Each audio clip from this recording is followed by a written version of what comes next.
అందరికీ నమస్కారం మిత్రులారా. ఈరోజు నేను విద్యకు సంబంధించినటువంటి కొన్ని మౌలిక అంశాలను తెలియజేద్దాం అనుకుంటున్నాను. దీనికి నేను ఒక శీర్షిక పెట్టాను, మనం చదువుకుంటున్నది ఎందుకు. ఇందులో ఒక 10 పాయింట్స్ తీసుకున్నాం. చాలా అంశాలు ఉంటాయి.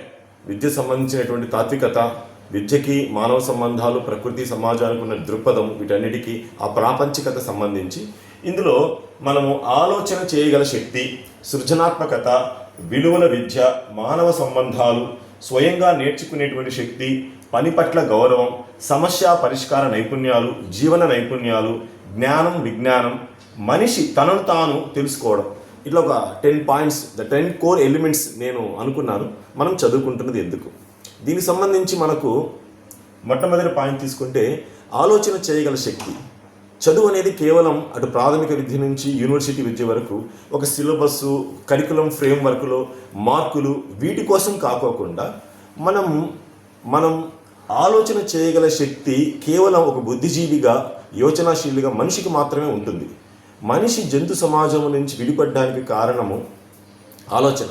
అంటే శ్రమని తను పరికరాలతో, తన తర్వాత భవిష్యత్తుకు కూడా ఉత్పత్తిని పరికరాలతో చేసుకునేటువంటి ఒక మేధోశ్రమ, శారీరక శ్రమతో ముడిపడినటువంటిది ఆలోచన.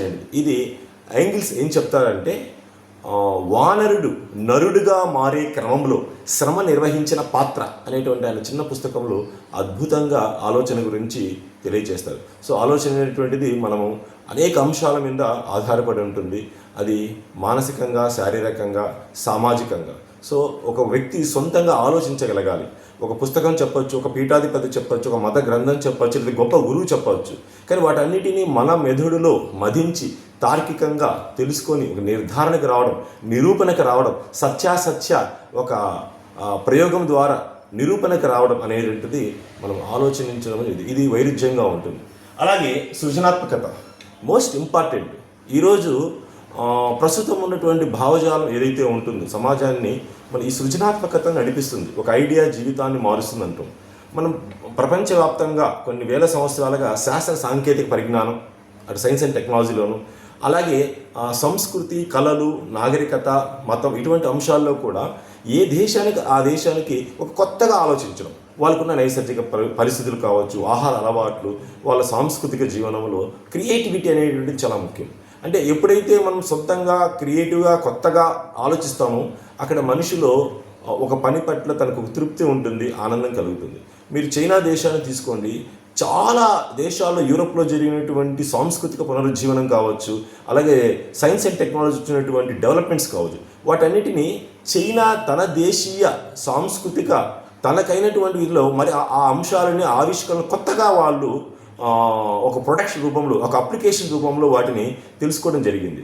సో చాలా అంశాలు చైనా మనకు ప్రపంచానికి అందించింది. అలాగే యూరోప్లో కూడా మనము సాంస్కృతిక పునరుజ్జీవంలోను, అలాగే పారిశ్రామిక విప్లవంలోనూ ఈ సృజనాత్మకత, మనిషి తన సమాజం, తన అవసరాలతో ఎలా మనం చూస్తాం. గొప్ప గొప్ప అంశాలు మనం కళాత్మక రంగంలో చూడవచ్చు. పబ్లో పికాసో కావచ్చు, లియోనార్డో డావిన్సీ కావచ్చు, గెలీలియో, బ్రూనో, అలాగే న్యూటన్, ఐన్స్టీన్, ఇతర సాహిత్య రంగాల్లో పనిచేస్తున్నటువంటి రచయితలు, కళాకారులు, మేధావులు. సో సృజనాత్మకత అనేటువంటిది ఎప్పుడు కూడా ప్రతి మనిషికి తన పనిలో ఒక ఆనందాన్ని ఇస్తుంది. సో దాన్ని మనము విద్యలో ఎట్లా ఆ దేశానికి సంబంధించి, ఆ స్థానిక సంస్కృతికి సంబంధించి మనము అడాప్ట్ చేసుకోవాలనేది చాలా ముఖ్యమైన అంశం. తర్వాత విలువల విద్య. ఈ విలువల విద్య సంబంధించి మనము పాతకాలంలో ఉన్నటువంటి కొద్దిగైన మంచిని తీసుకున్నాం. అది మనకు అప్డేట్గా ఇప్పటికి పనికి వస్తున్నప్పుడు. బట్ పాతకాలము ఒక బానిస విలువలని, ఫ్యూడల్ విలువలని మనం తీసుకోవాల్సిన అవసరం లేదు. ఎందుకంటే మన ప్రపంచవ్యాప్తంగా ఫ్రెంచ్ విప్లవంలో వచ్చినటువంటి ఒక పెద్ద మార్పు, స్వేచ్ఛ, సమానత్వం, సౌభ్రాతృత్వం, అలాగే ఒక పార్లమెంటేరియన్ సిస్టమ్, ఒక ఓటు హక్కు, ప్రజలందరూ కూడా సమాన ప్రాతిపదిక మీద బతికేటువంటి ఒక సౌభ్రాతృత్వం, సోదర భావం అనేది ముఖ్యం. అంటే ప్రజాస్వామ్యం అనేది అంబేద్కర్ చెప్పినట్టు ఒక ఓటుకు ఒక విలువ అనేది అన్ని కోణాల్లో, అన్ని పార్శ్వాల్లో దాన్ని మనం చూడగలగాలి. సో ఆ విధంగా విలువలు అనేవి ఉంటాయి. ఆ విలువల్లో నీతి, నిజాయితీ ఉంటుంది, సహానుభూతి ఉంటుంది, నిజమైన మానవత్వం ఉంటుంది, అలాగే తోటి మనిషి పట్ల ప్రేమ భావన ఉంటుంది, విశ్వమానవ జెన్యూనత ఉంటుంది. సో ఇవన్నీ కూడా విలువలు విలువలు అనేటువంటి ఏకశిలా సాదృశ్యంగా జడంగా ఉండవు, అది మారుతూ ఉంటాయి. ఆ మారుతున్న క్రమంలో మనము జెండర్ ఈక్వాలిటీ, అలాగే కుల వివక్షత లేకుండా ఉండడం, వీటన్నిటిని కూడా విలువల విద్యలో మనం సిలబస్లో తీసుకోవాలి. ఉన్నాయి, కానీ వాటిని ప్రజాస్వామీకరించడంలోనూ సామాజిక న్యాయం కలిగించడంలో భారతదేశం ఇంకా ఫ్యూడల్ విలువలతోనే మన విద్యా విధానం ఉందనేటువంటిది నా అభిప్రాయం. నెక్స్ట్, మానవ సంబంధాలు చాలా మోస్ట్ ఇంపార్టెంట్. ఈరోజు టీం వర్క్ చేయాలి, కొలాబరేటివ్గా వర్క్ చేయాలి, ఒక లీడర్షిప్ క్వాలిటీస్ ఉన్నాయి. కానీ ఏమవుతున్నాయి గమనించండి, పాతకాలంలో ఒక పని చేస్తే అది ఏదో తొందరగా అయిపోవాలి లేదా వేగంగా చేయాలి అనేది ఉండదు. ఫలితం కోసం చేసేవాళ్ళు. చిన్న పనైనా పెద్ద పనైనా కానీ వాళ్ళు ఓన్ చేసుకొని చేసేవాళ్ళు. అంటే మానవ సంబంధాలు అనేటువంటివి అప్పుడు సోషల్ సెంట్రల్గా ఉండేవి. బట్ ఇప్పుడు ఏమైందంటే ఈ డిజిటల్ ఎకానమీ, అలాగే ఇప్పుడు వచ్చినటువంటి ఆ కొత్త సాంకేతిక పరిజ్ఞానంలో మానవ సంబంధాలన్నీ కూడా ఆర్థిక సంబంధాలని, కార్ల్ మార్క్స్ అన్నట్లు అది మానవ సంబంధాలుగా మారేటువంటిది. ఎంత సైన్స్ అండ్ టెక్నాలజీ, ఎంత మనిషి సాంకేతికతను అందిపుచ్చుకున్నా లేదా డబ్బు పట్ల వ్యామోహం ఉన్నా అది అవసరానికి ఎలా వాడుకోవాలి, తోటి మనుషుల పట్ల మనం ఎలా జీవించాలి అనేటువంటిది మోస్ట్ ఇంపార్టెంట్ ఎలిమెంట్ మానవ సంబంధాలు అనేటువంటిది. ఇది ఈరోజు మళ్ళీ తిరిగి పునర్నిర్వహించుకోవాలి.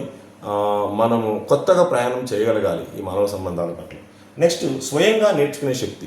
ఇది చాలా లోపిస్తుంది అనిపిస్తుంది ఇప్పుడున్న విద్యా విధానంలో.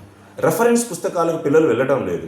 సొంతంగా ఒక వాక్యం కావచ్చు, ఒక పారాగ్రాఫ్ కావచ్చు, దాన్ని ధారణ చేసి సొంత మాటల్లో రాయలేకపోతున్నారు. టీచర్స్ కూడా, ఉపాధ్యాయులు కూడా మనం ఎందుకు కొత్త విషయాలు తీసుకోవడం అంటే ఇప్పుడు లైబ్రరీలు, పుస్తకాలు, కవులు, రచయితలు, మేధావులు ఇవన్నీ ఉన్నాయి. కానీ మనము స్వయంగా నేర్చుకోవే శక్తి ఈరోజు చాలా సోర్సెస్ ఉన్నాయి మనకు. అది మనకు ఈ మధ్య వచ్చిన ఓపెన్ ఏఐ, అది జనరేటివ్ ఏఐ ద్వారా మనం అద్భుతంగా మనకు కావలసినటువంటి ప్రాంప్ట్ని ఇచ్చి మనం సొంతంగా ఆలోచించేటువంటి, సొంతంగా నేర్చుకునే శక్తి. ఈరోజు సొంతంగా నేర్చుకోవడం అనేది వర్చువల్గా ఉంటుంది మనకు. అలాగే ఆన్లైన్ మీడియాస్ ఉన్నాయి. ఇదేమవుతుందంటే ప్రతిదాన్ని మన దృక్పథంతో, మన పర్సెప్షన్తో, మన పర్స్పెక్టివ్తో నేర్చుకునేటువంటి ఒక సౌలభ్యం ఉంటుంది. అప్పుడు ఏమవుతుందంటే, ఎక్కడో సామెత చదివాను, 100 పూలు వికసించాలంటే 1000 ఆలోచనలు సంఘర్షించాలంటారు. సో ఆ విధంగా మనిషిలో ఉన్నటువంటి వైరుధ్యమైనటువంటి భావనలను మనము స్వయంగా నేర్చుకోవడం అంటే సెల్ఫ్ లెర్నింగ్ ఎనర్జీలో మనం చూడవచ్చు. నెక్స్ట్, పని పట్ల గౌరవం, most important. The dignity of labour అంటారు. ఇది చాలా అవసరం విద్యార్థులకు. దీన్ని మనము చిన్న పనైనా పెద్ద పనైనా అనేక రకాల పని విభజనలు చారిత్రకంగా చూసినప్పుడు పని విభజనలో మనలో అనేక రకాలైన క్లాసెస్ డెవలప్ అయిన సొసైటీ, మన వర్గాలు అంటూ ఉంటాం. హ్యావ్ నాట్స్ కావచ్చు, గిల్డ్ వర్కర్సు, మేధోశ్రమలు, శారీరక శ్రమలు, ఇవన్నీ మనుషుల్ని ఒక స్థాయిలో ఉంచడంలో చాలా రకాలైనటువంటి వైవిధ్యాన్ని మనం క్రియేట్ చేసుకున్నాం. సో దాన్ని పోగొట్టడానికి విద్యార్థులకి, యూత్కి మనం నేర్పించాలి. ఆ పని అనేటువంటిది అందరూ సమాజంలో పరస్పర ఆధారంగా ఉన్నాం, పరస్పర వికాసంతో ముందుకు వెళ్ళాలనేటువంటిది ఒక అప్రోచ్ని, యాటిట్యూడ్ని మనం పని పట్ల గౌరవం నేర్పాలి. కేవలం డాక్టర్లు, ఇంజనీర్లు, సాఫ్ట్వేర్లు మాత్రం ఎక్కువ జీతాలు, సమాజంలో ఎక్కువ విలువలు అలా కాదు. శారీరక శ్రమ చేసే వాళ్ళకు కూడా మనం ఎలా వాళ్ళని చూస్తాం, వాళ్ళు చూసే తీరు ఎలా ఉండాలి, గౌరవించడం ఎలా ఉండాలి, ఇవన్నీ కూడా మనము ఆ పని పట్ల గౌరవాన్ని నేర్పించాలి. వాటి ఆ శ్రమ గౌరవ పాఠాలను తిరిగి మనం లిఖించుకోవాలి. మనం ఈరోజు అవసరం ఉంది ఈ డిజిటల్ ఎరాలో. తర్వాత సమస్య పరిష్కార నైపుణ్యాలు. మనము చాలా అంశాలు క్రిటికల్ థింకింగ్ అని, డేటా అనాలిసిస్ చేస్తున్నాము, ప్రాబ్లమ్ సాల్వింగ్ మెథడ్స్, ఈరోజు మేనేజ్మెంట్ టెక్నిక్స్, లేదా time organisation skills, time management ఇవన్నీ చెప్తున్నాం. సమస్యకి పరిష్కారమే కాదు, పరిష్కార మార్గంలో ఉన్నటువంటి ప్రక్రియ కూడా మనిషికి అలవాటు కావాలి. అంటే కేవలం బిజినెస్ లైక్ కాకుండా అందులో ఒక ఓవరాల్గా మ్యాక్రో లెవెల్ ప్రజలందరికీ ఉపయోగపడే పరిష్కారం అంటే విధానం అంటాం దాన్ని. ఆ విధానాన్ని మనము పిల్లలకు నేర్పించాలి. ఒక విధానం ప్రభుత్వం తీసుకున్న తర్వాత మెజారిటీ జనానికి ఎలా మేలు చేయగలుగుతుంది, లేదా కొద్దిమంది డబ్బున్న వాళ్ళకు, కార్పొరేట్ వర్గాలకు మేలు చేస్తుందా, ఇటువంటి దాన్ని చాలా ఓపెన్గా, బహిర్గతంగా మనము ఆ పరిష్కార నైపుణ్యాలు నేర్పించగలగాలి. తప్పుని చెప్పగలగాలి, ఒప్పుని చెప్పగలగాలి. సో ఈ విధమైనటువంటి జస్టిఫికేషన్ మనకు సమస్య పరిష్కార నైపుణ్యాలు మనం నేర్చుకోవాలి. నెక్స్ట్, జీవన నైపుణ్యాలు. ఈరోజు లైఫ్ స్కిల్స్ అని, సాఫ్ట్ స్కిల్స్ అని చాలా కంపెనీస్లోనూ, ఇన్స్టిట్యూషన్స్లోనూ విద్యారంగం ఇస్తున్నాం. కానీ జీవన నైపుణ్యాలు ఉన్నప్పుడు ప్రతి మనిషికి ఒక భావోద్వేగాలు ఉంటాయి, కొన్ని ఎమోషన్స్ ఉంటాయి, లేదా తనకు సంబంధించిన ఆలోచనలు, కుటుంబ నేపథ్యము, ఆర్థిక నేపథ్యం, వాటికి తగ్గట్టు వాటిని బ్యాలెన్స్ ఎలా చేస్తాం, అంటే ఆ ఎమోషన్స్ సంబంధించిన బ్యాలెన్స్ ఎట్లా చేస్తాం, నిర్ణయాలు తీసుకునే శక్తి ఎలా మనిషికి వస్తుంది. ఒక సాధికారత అంటాం మనం జీవన నైపుణ్యాలు. బతకడానికి కావాల్సిన అనేక అంశాలని ఆధారపడుతూనే ఇండిపెండెంట్గా ఉండేటువంటి ఒక నేచర్ని పిల్లలకు నేర్పించాలి. సవాళ్ళను ఎదుర్కొనే నేర్పించాలి. ఏదైనా ఒక తార్కికంగా మాట్లాడడం, ఇది మనకు జీవన నైపుణ్యాలు ఉంటుంది. నెక్స్ట్ జ్ఞానం, విజ్ఞానం మోస్ట్ ఇంపార్టెంట్. ఇక్కడ నేను ఒక విషయం చెప్తాము. ఒకప్పుడు ఆస్ట్రాలజీ అనేటువంటిది ఈ అంతరిక్ష జ్ఞానం, ఖగోళ శాస్త్రం అంతా మిక్స్ అయి ఉండేది. కానీ ఈరోజు ఆస్ట్రాలజీ వేరు, ఆస్ట్రానమీ వేరు. సో దాన్ని విడగొట్టుకునేటువంటి ప్రక్రియ మనకు భారతదేశం వచ్చే రోజు. కానీ జ్ఞానానికి, విజ్ఞానానికి అంటే విజ్ఞానం సమాచారము, ఒక సిద్ధాంతము, ఒక థీరీసు ఇవన్నీ మనకి ఇస్తుంది.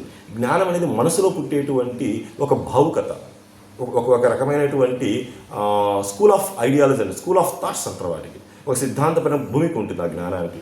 అట్లనే మనము సూడో సైన్స్ అంతా తీసుకొచ్చి విజ్ఞానాన్ని, జ్ఞానాన్ని మిక్స్ చేసేటువంటి విషయం ఈరోజు భారతదేశంలో జరుగుతుంది. అలా కాకుండా జ్ఞానాన్ని, విజ్ఞానం సమాచారం జ్ఞానంగా ఎట్లా మారుతుంది, శాస్త్ర సాంకేతిక అప్లికేషన్గా మారుతుంది, ఒక వాస్తవికత, యథార్థకు దగ్గరగా ఉన్నటువంటి ట్రూత్ వాల్యూస్ ఏంటి, వీటన్నిటిని మనం డిస్క్రిమినేట్ చేయగలగాలి, విద్యార్థులు చెప్పగలగాలి. అది చరిత్ర కావచ్చు, ఇతిహాసం కావచ్చు, పురాణాలు కావచ్చు. లాస్ట్ మనిషి తనను తాను తెలుసుకోవడం అనేది మోస్ట్ ఇంపార్టెంట్. మనిషి విముక్తి కావాలి, లిబరేషన్ కావాలి. ఆ ఇండివిజువల్ వ్యక్తి ఎప్పుడు లిబరేట్ అవుతాడు. దాన్ని కార్ల్ మార్క్స్ ఏమంటాడంటే ఎలియనేషన్ అంటారు, పరాయీకరణ. సాంస్కృతికంగా ఎట్లా పరాయీకరణం ఉన్నాం మనం, అలాగే ఆర్థికంగానో, రాజకీయంగా, సామాజికంగా.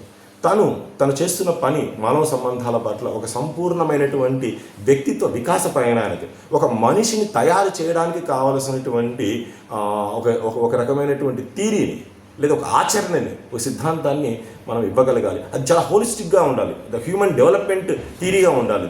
అలా ఉన్నప్పుడు మాత్రమే ఉంటాడు.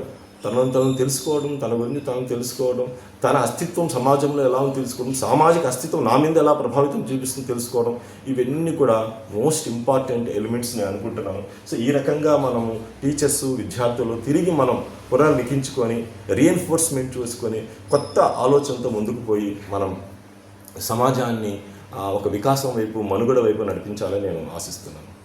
ధన్యవాదాలు.